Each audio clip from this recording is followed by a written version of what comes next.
Hey, everyone. I am Ilyasa Simpson, the CEO of the Charge Room, aka Minister Charge, aka Coach Illy, coming at you and super excited because we are in a series for Queens Must Wear Crowns for the Charge Room tonight.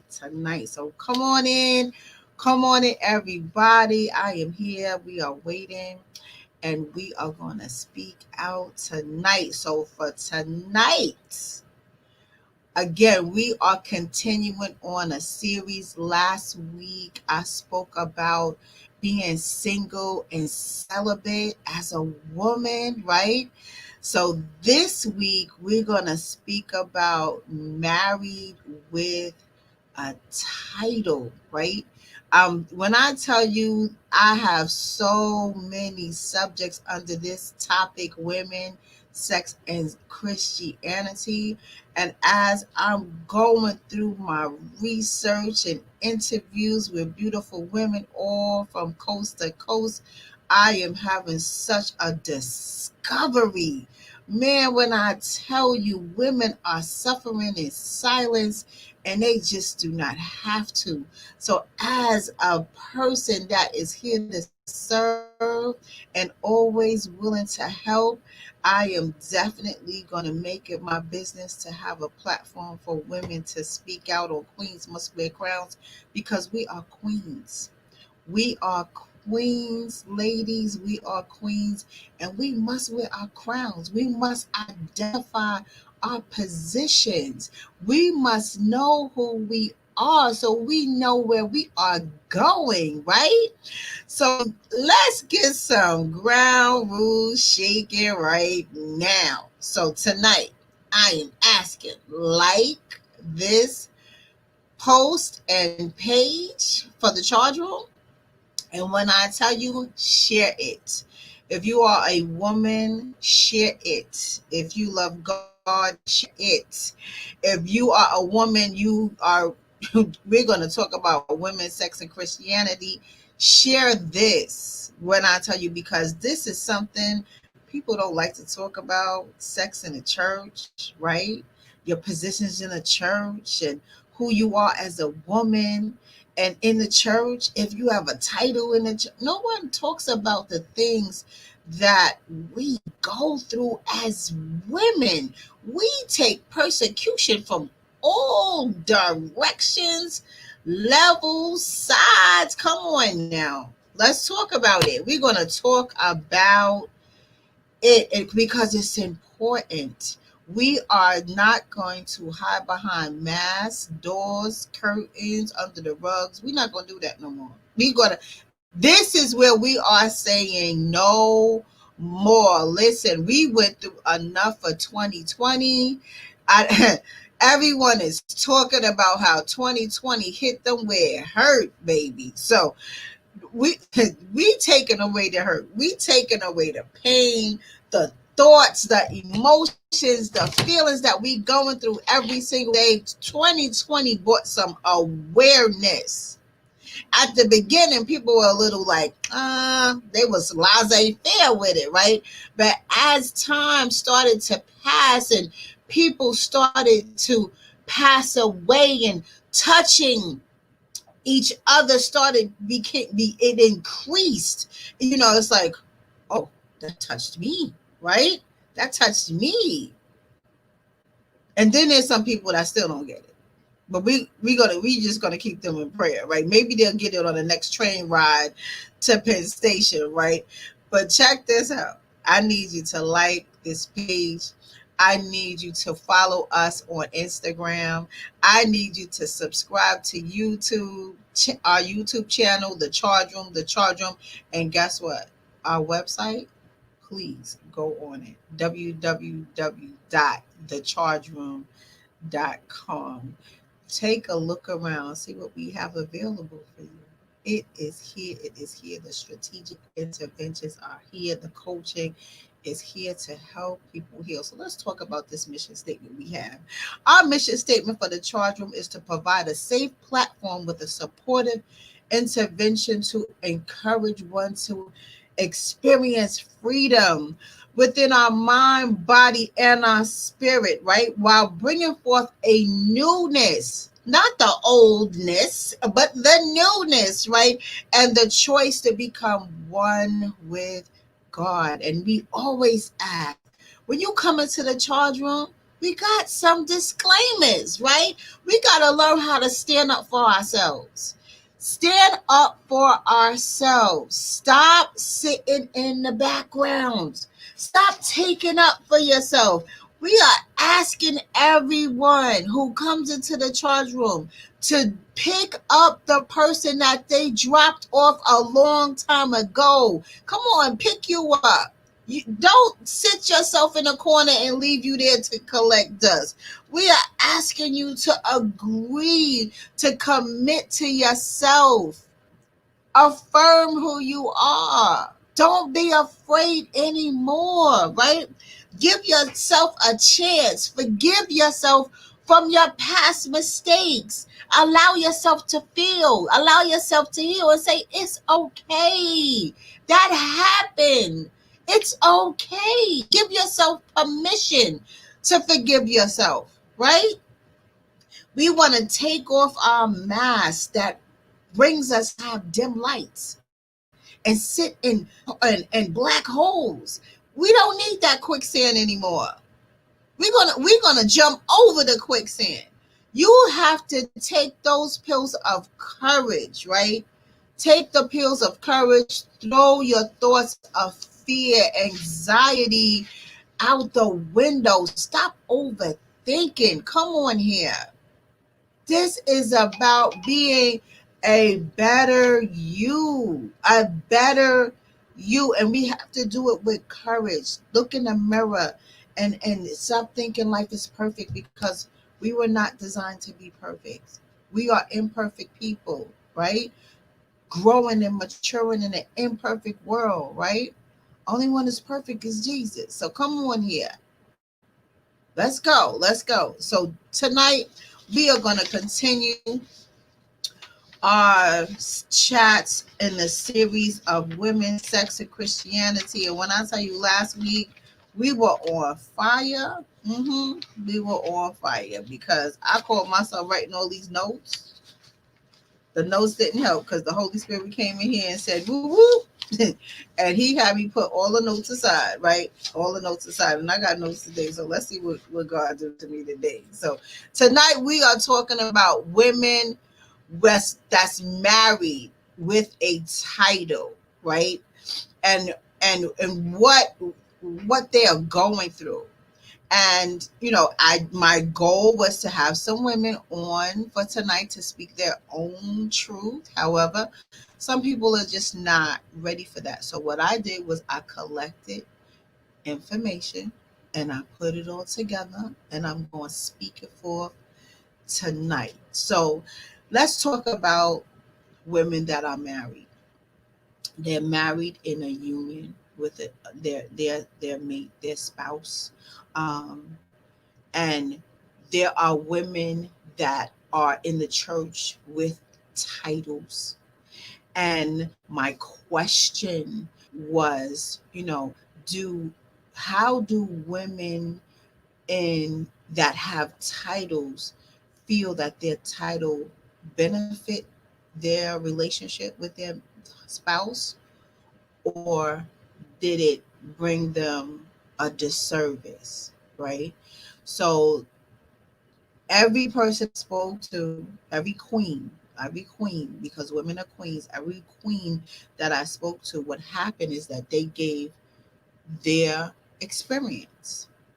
So I had a woman that expressed to me, when you are with your spouse and you are called for your higher calling and you are not equally yoked, it becomes a challenge because you have to learn the balance between home and church. And that statement came from every woman that I interviewed. Establish your balance between home and church, because marriage begins at home. They said marriage begins at home. So make sure your foundation is secure and full and fruitful, because once you are called, and because people are people, and you go to serve, and the man of God in church may be a type of person that insists on your presence, and because you want to serve God and serve the church, your heart may yield you to pull you stronger towards the direction of church and less at home, which will cause rocky times at home. So it's the fact that you have to um, keep your crown on as a woman. We have so many jobs and hats to wear just underneath that one crown, because each network that we go into, we have to stay in that position. Like we need that award, that, because we're doing it. We're moms, and if we don't have our own children, you mom to somebody else's children, right? And as a mom, you're not just a mom, you're a coach, right? You're an educator, right? You're a cook, right? You're a driver, right? You're the bank, right? Because we're doing all of these things to our children, with our children, keeping them very abreast of raising them to make sure that they are getting everything they need. That's just as a mother. So I just named like 5, 6 things just as a mother. And then you're a wife or a mate, right? And as that, you have to again be the cook. You have to be the administrative assistant. You have to be the laundry person. You have to, again, the errand person, the girl guy Friday. There's so many jobs you have to do under that one position. And then you go to work, right? Those who do go to work, you go to work, and work has its work, but it has its stresses as well. Where they want you to go, what they want you to do. And then if the government at work isn't in order, the leadership at work isn't in order, that's a mess too. And then you bring that mess at home. So it goes back to you finding balance. And then you ask yourself, how can you have calm within chaos? Because just in a day, an hour, sometimes you just get overwhelmed. But I'm gonna share some things. Like, to get calm out of chaos, you just take things apart, a piece at a time.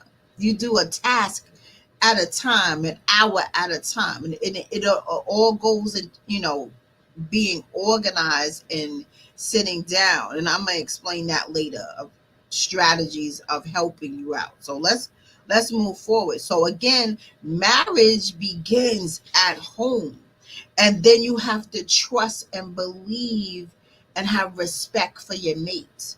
That's what the queens were pointing out. They were pointing out that, when you have a spouse that's not equally yoked, that does not participate in your participation of being a server of God, he's still in the land of the Lord. He doesn't want to conduct the journey, with you. He wants to be on his own journey. That's a challenge, and you feel not supported. You feel that you're by yourself. And one queen, she let me know that if she felt horrible when she went to theology school, he graduated from school, and no one in her family showed up, not even her husband. I felt for her. My heart just sunk as I'm listening to her as I interview her. So I to go through walking her through her journey of her pain just to be closer to God. And then she made the point of when she is walking her walk because of her choice to be Christ-like and walking with God. There's people in the families and close friends are the ones who hurt first. And if you don't fit in a box that they want you at the time, and then they'll get angry and make a crash statement of, you supposed to be a woman of God. You supposed to be Christ-like. This is not Christ-like what you doing to me. So say if, her husband, she came home late from church and her husband wanted dinner and she didn't cook dinner, you supposed to be a woman of God. You supposed to take care of your husband. Where's the respect of, let's talk about this? I work all day. I went to church at night because it's my night to preach. And I was going all day. I might be tired. And he didn't care about what she had to do. He was only concerned about him eating.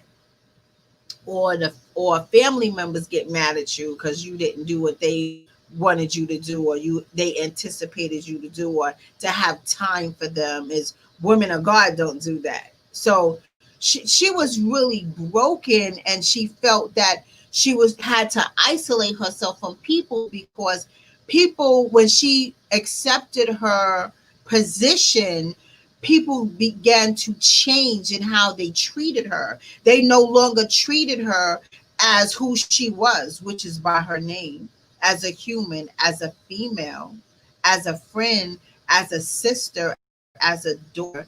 They began to treat her like she was the Christ. So she makes the statement like, I am not the Christ. I am still me.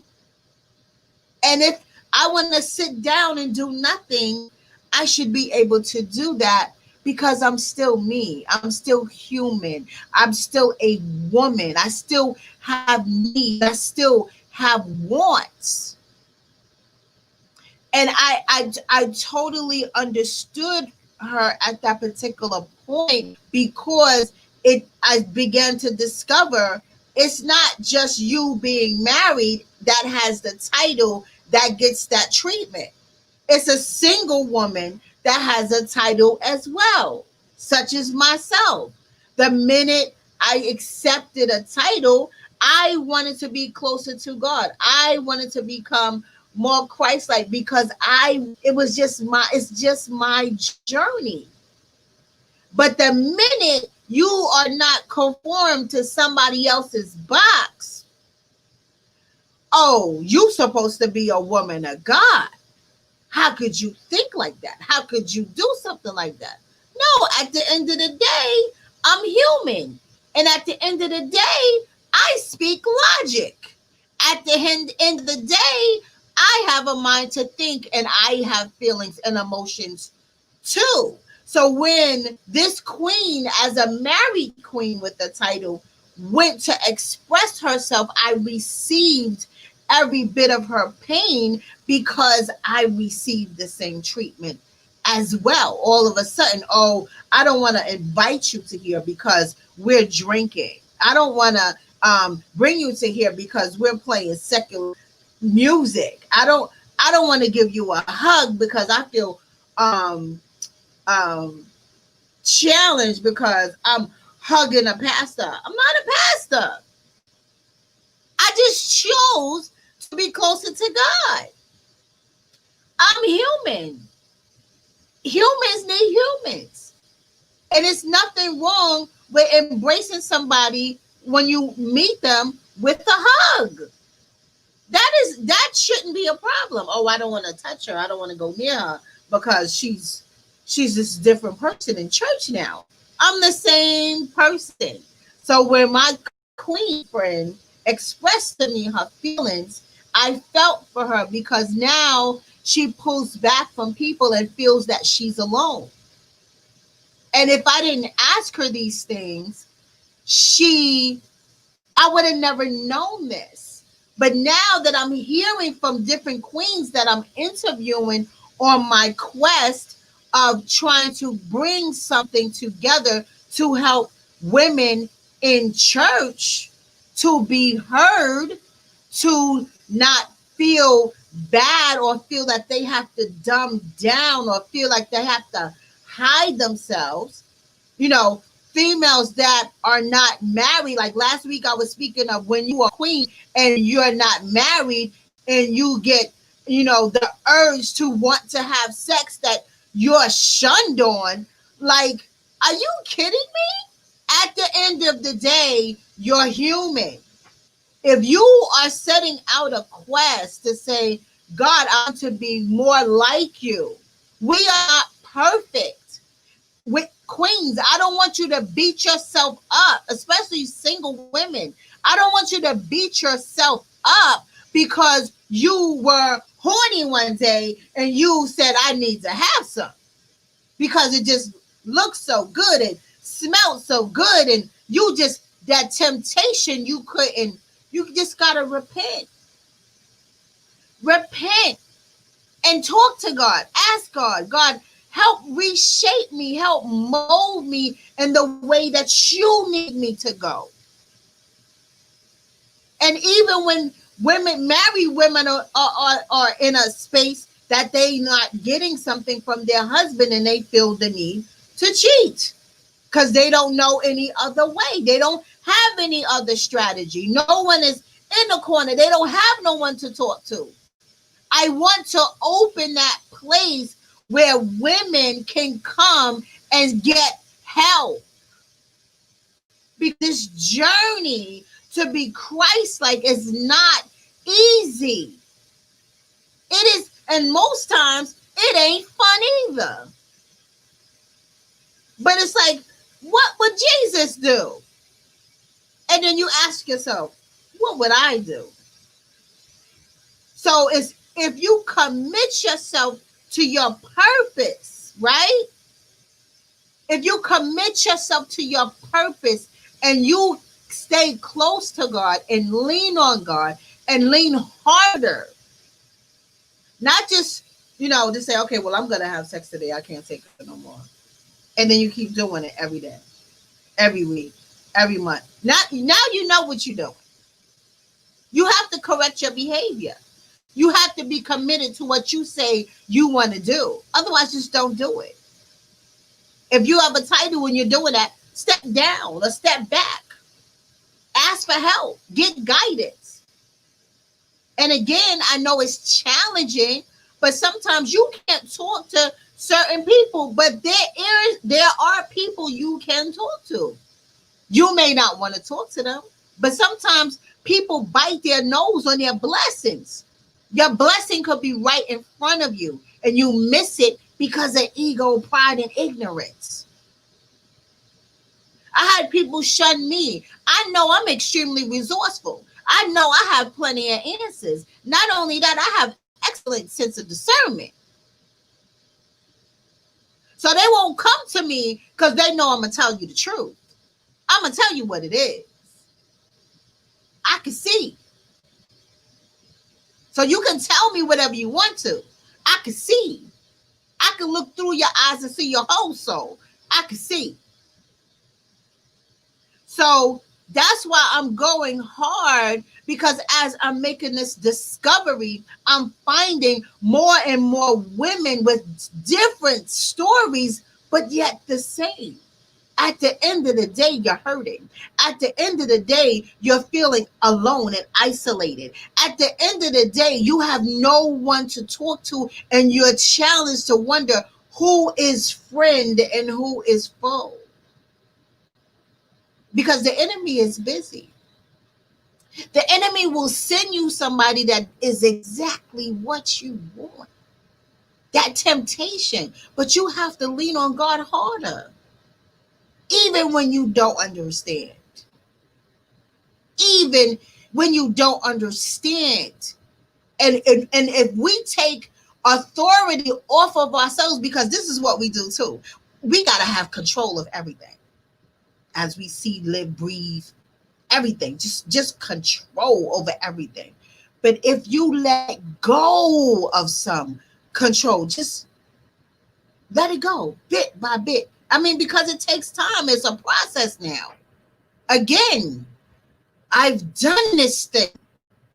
Like I said, I even was speaking yesterday. I said, it took me to say, okay, I quit everything. I had no TV for 6 months, no radio for 6 months, because I wanted to sit quiet so I can learn how to hear God. I wanted to do it for me. And people was looking at me like, why in the world would you do that? Because it's noisy. Some people are just chaotic as soon as you walk up to them. You can feel their chaotic spirit. There are so many people that are noisy. They can't live without music. And not just music. It's just loud, raunchy music. Nothing like calming or have some springs, water springs, like nothing like that. Just loud, chaotic music. When they get up, they got to turn on the music loud. Got to go in the bathroom, turn on the music loud. Get in the car, turn on the music loud. Walking, turn on the music. It's just turn it off. Sometimes you just have to turn it off so you can hear God, because he'll show you something and you skip right on by it because you got this loud music. You on the phone all the time. There's people that's just constantly just walking around with the phone, just walking around with the phone, just constantly talking. You can't hear God. You just can't hear God. Put the phone down. Everywhere you go, you got to have your phone. It's in your hand. It's on your ear. You got the pods in. You're talking. If you have so much noise, how could you possibly think everything that you pray for is going to come through if you can't hear God? Turn it off. Give yourself some time. Be committed for something, to something for you. Stop running around in everybody else's camp, because what happens is you start to compare yourself to other people, and you start looking at the wrong things, judging. And I'm gonna give a quick example, because females is really petty, right? I have this like bedroom set. It's like this big headboard, and I have a net cascading over the headboard. So I like these, do-it-yourself projects. So I'm in a lot of the groups. So I noticed that this girl, she recreated something in her room, and we had a similar bed set, right? So there's so many people, when they design, everything has to be like one color, or they just stuck on a color. See me, I'm colorful. Like I'll have 3-4 colors, but the colors work. And it may not be for you, because it ain't for you. It's for me. So my choice in design is mine. So I said, oh, this is nice. I have the similar bed set. So I sent my picture to demonstrate that we had the same bed set. Now, because women are so petty, this woman goes, well, I'm not understanding all the color schemes here. And then she puts this teary face. So I said, Queen, sometimes you have to stick to the purpose and not what you feel it needs to be. I said, because it works for me. It doesn't matter if it works for you, because it's for me. That's how petty she is. I mean, excuse me, women are. You concerned about my colors? How about that wasn't the statement?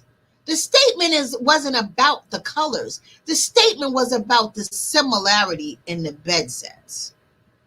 So sometimes when you're looking at things, you're looking at the wrong things.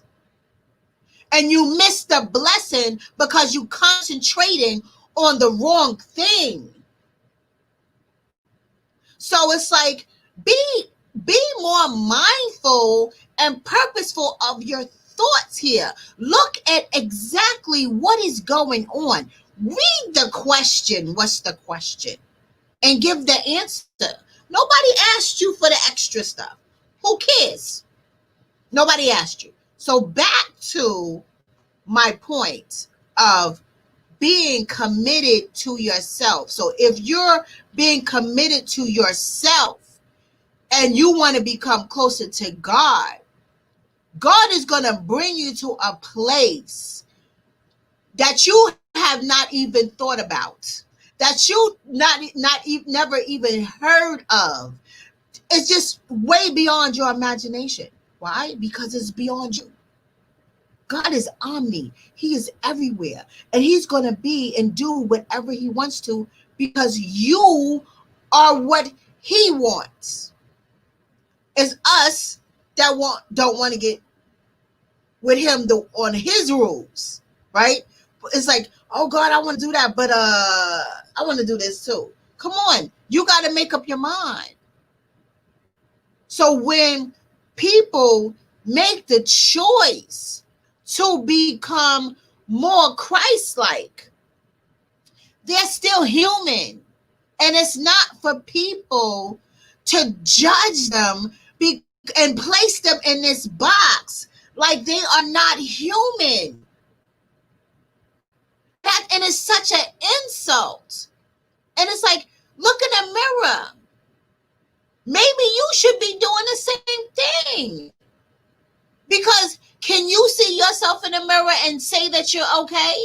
That you're perfect and that you're not hurting? That you never had this traumatic experience happen to you and everything in your life is pristine? Can you say that? No. But you'll judge somebody else for their choice to be better? Come on here.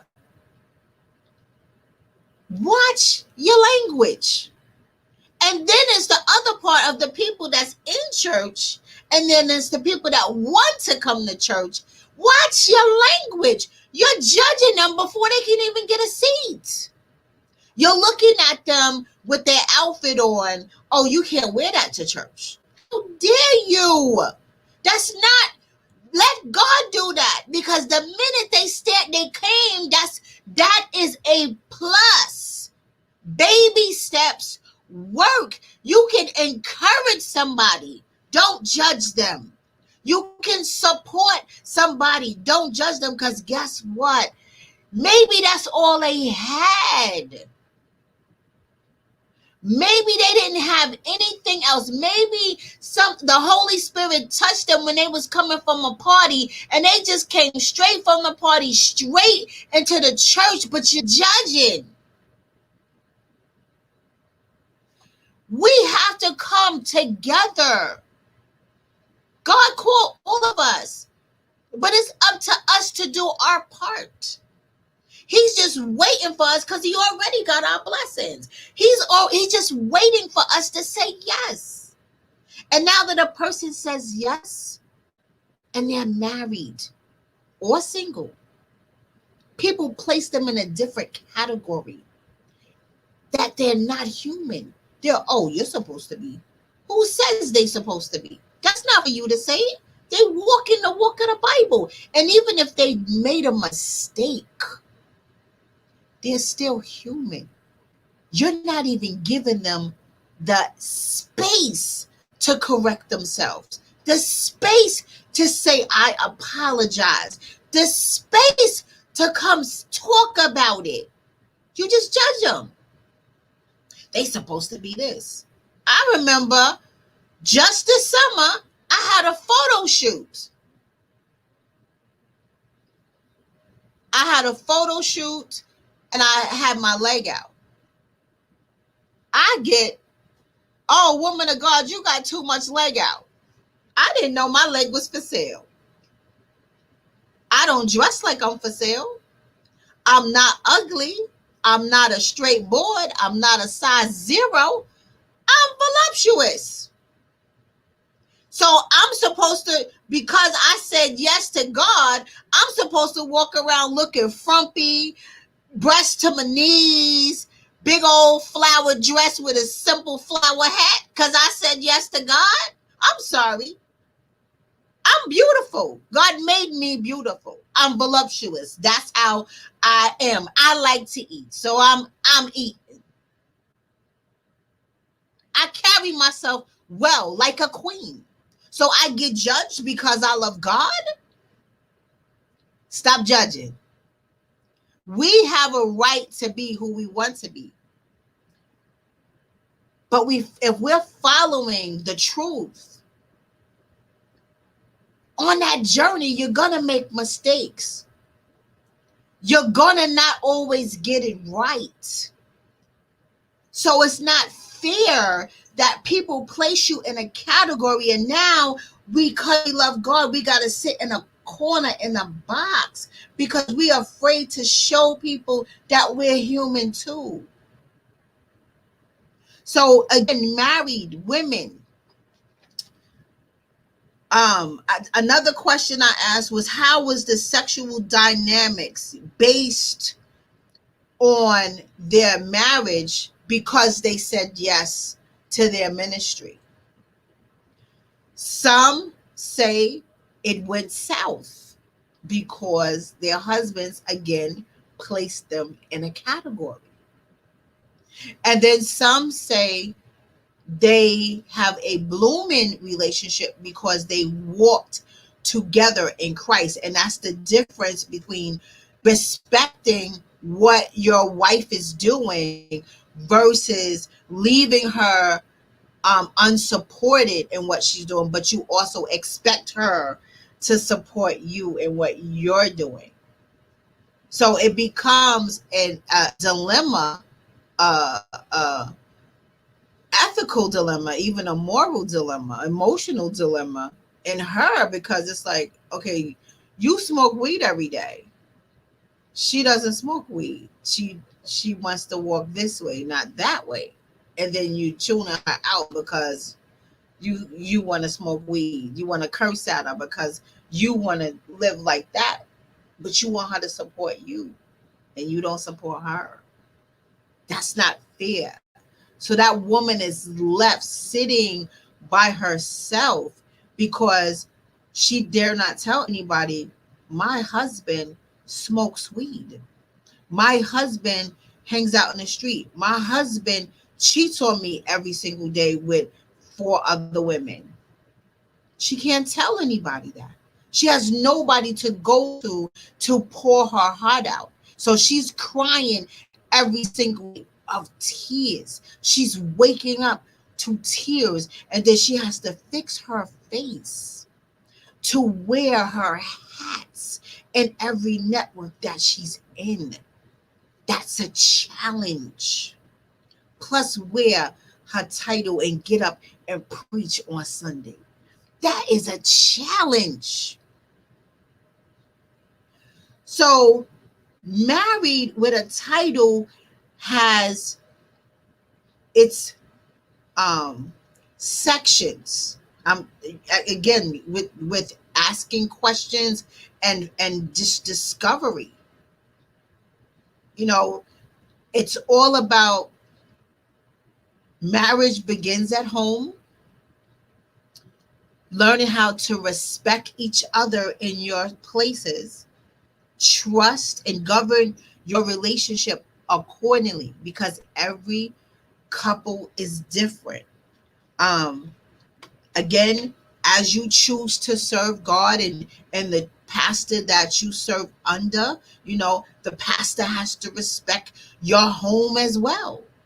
Because there's some pastors that straight break up marriages because they demand the time from that leader.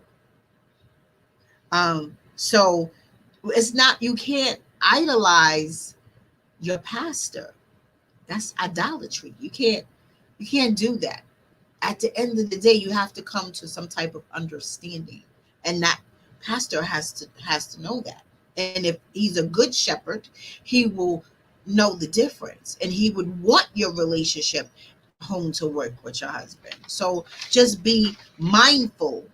Just be mindful of that. So, okay, so then is the relationships that work, and that's the relationships that's of equally yoked. There's some relationships where the title came after the marriage. Then there's this title came before the marriage. Each position has its good and bads. Some are challenges, some are not. But then there's the ones that are not challenged, where they chose to respect each other's position as one husband and as one wife. As then is the position of the marriage, holding it together, having the love and respect for each other. And then it's the respect for their position in the church. It's your choice, respecting the choice of wanting to be better. So if you have a couple that has a union that works, like that's a beautiful thing. And so many women, single or married, strive for that. They want their husband to go to church with them, to pray with them, not just in public, but at home too. Because sometimes people go to church and be one way and then go home and be someone else. So, again, those are challenges. So, how can we find resolution?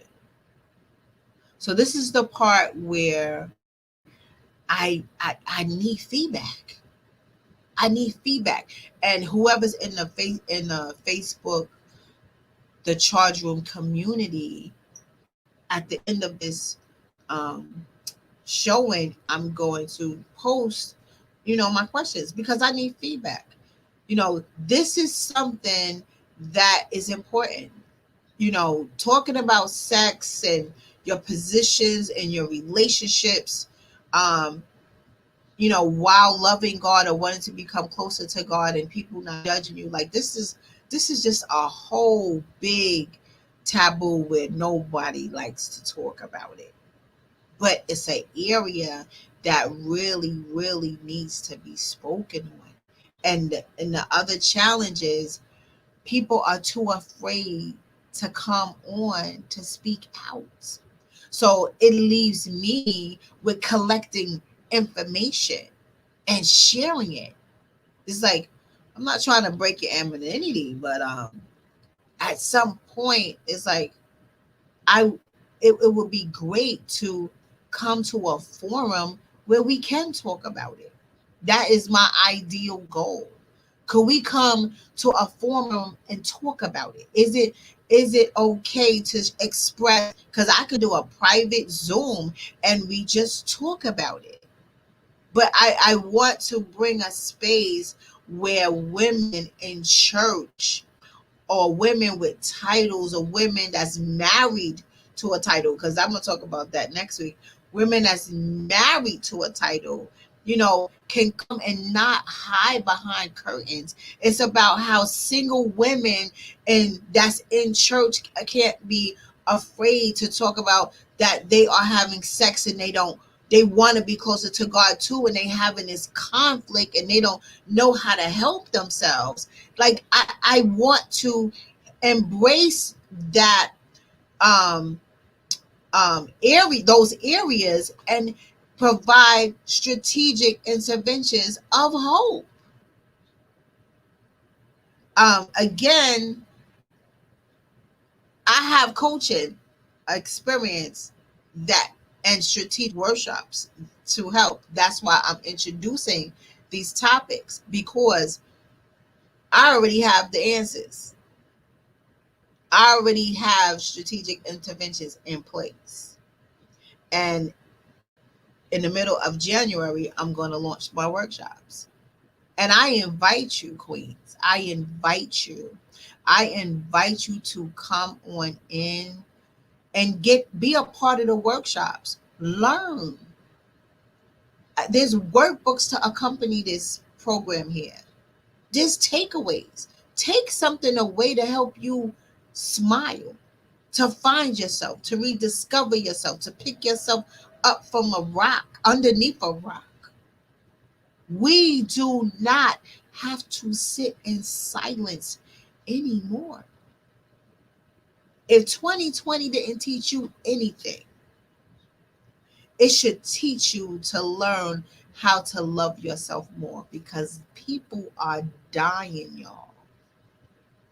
Tomorrow is not promised to you.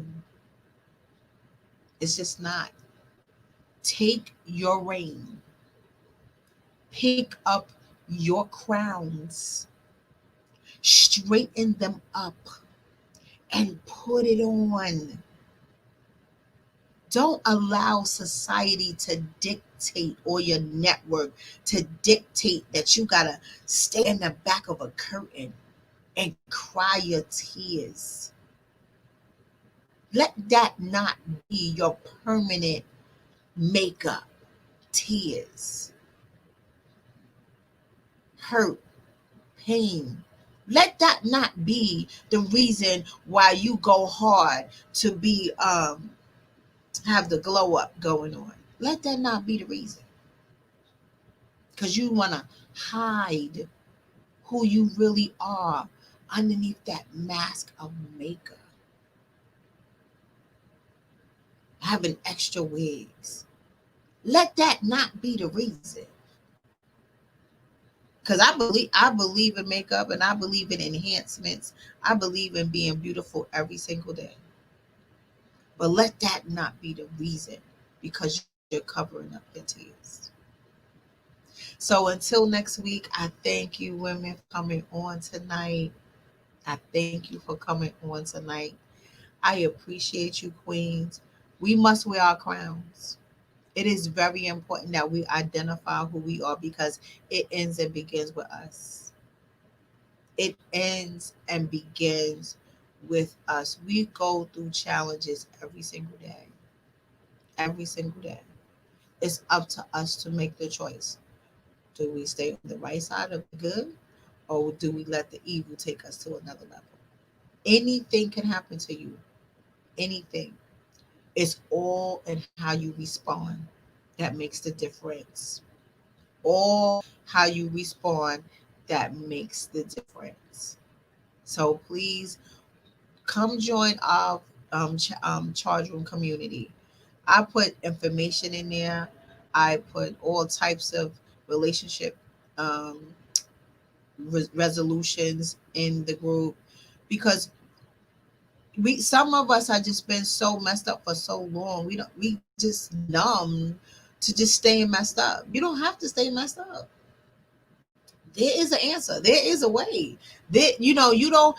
Happiness should not be something that you have to fight for. A smile is something that you should not have to fight for. It should be natural. And if you just let God in, when I tell you, I used to suffer from depression.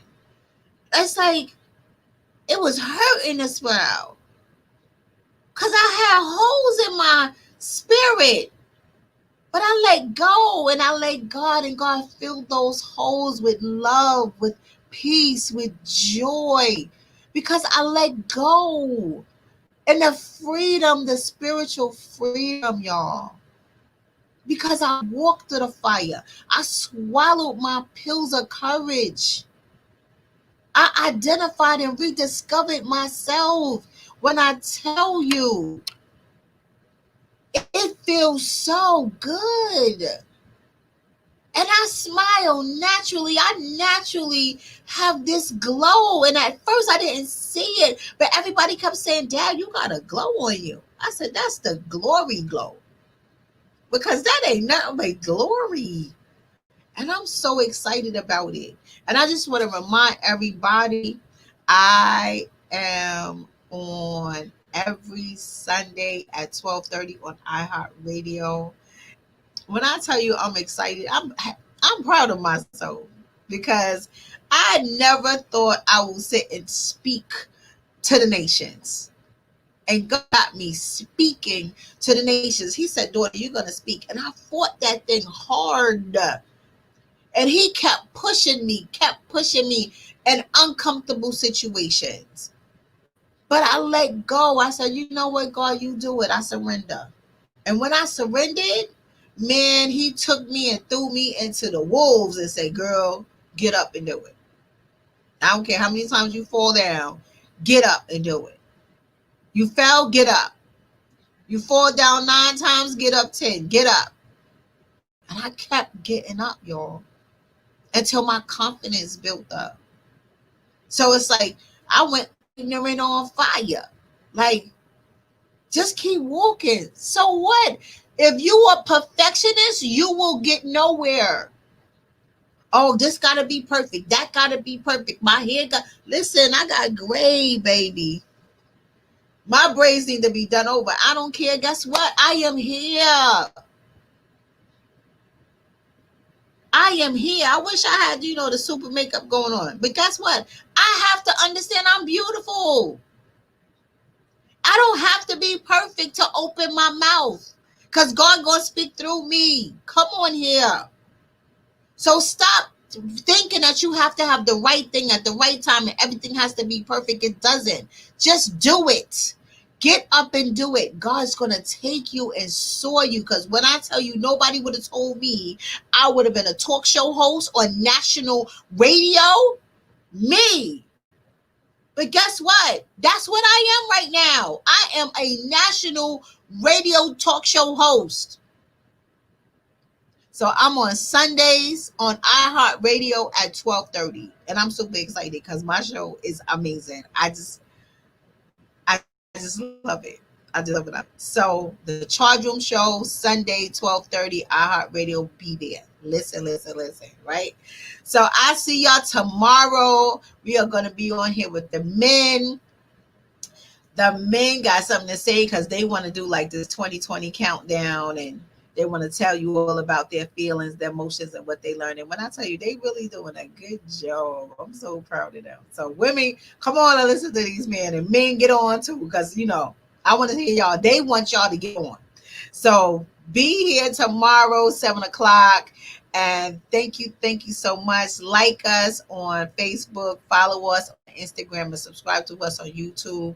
And we are here, we are here, we are here. Come into that community, the Charge Room community. Just type it in the search bar, the Charge Room community. If you are not a part of it, come jump right on in because we're going to talk about these subjects because y'all going to help me with these resolutions here. So let's have solutions and so we can help everybody smile because just because we don't get along, that don't mean we can't love each other. So have a good night. Happy New Year. This is the last Wednesday of the year for Queens Must Wear Crowns. I am Ilyasah Simpson, Minister Charge, aka Coach Illy. We are here. We are here. So next week we will continue the series of women, sex, and Christianity. And I will see you in the new year. Bye bye. Bye bye now. Happy New Year.